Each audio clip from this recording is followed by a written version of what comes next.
chapter 13.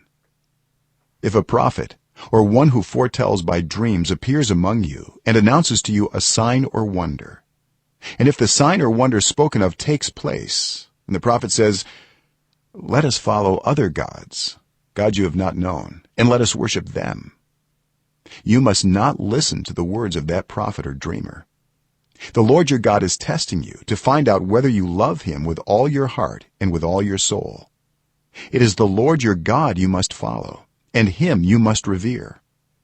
Keep his commands and obey him. Serve him and hold fast to him. That prophet or dreamer must be put to death for inciting rebellion against the Lord your God, who brought you out of Egypt and redeemed you from the land of slavery. That prophet or dreamer tried to turn you from the way the Lord your God commanded you to follow. You must purge the evil from among you.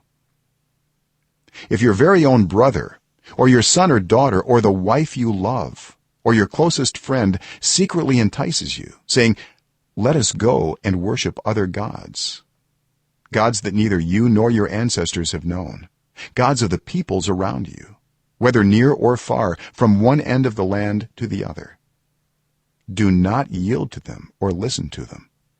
Show them no pity. Do not spare them or shield them. You must certainly put them to death. Your hand must be the first in putting them to death, and then the hands of all the people. Stone them to death, because they tried to turn you away from the Lord your God, who brought you out of Egypt, out of the land of slavery.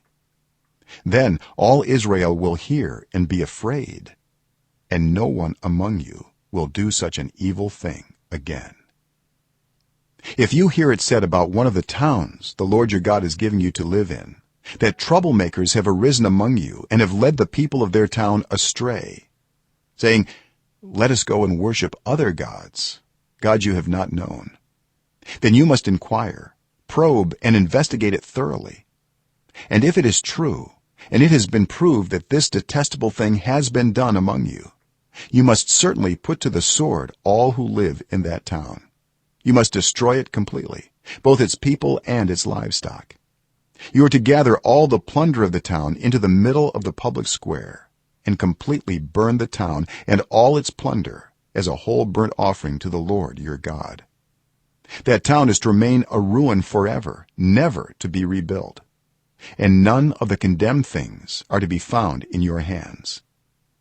Then the Lord will turn from his fierce anger, will show you mercy, and will have compassion on you.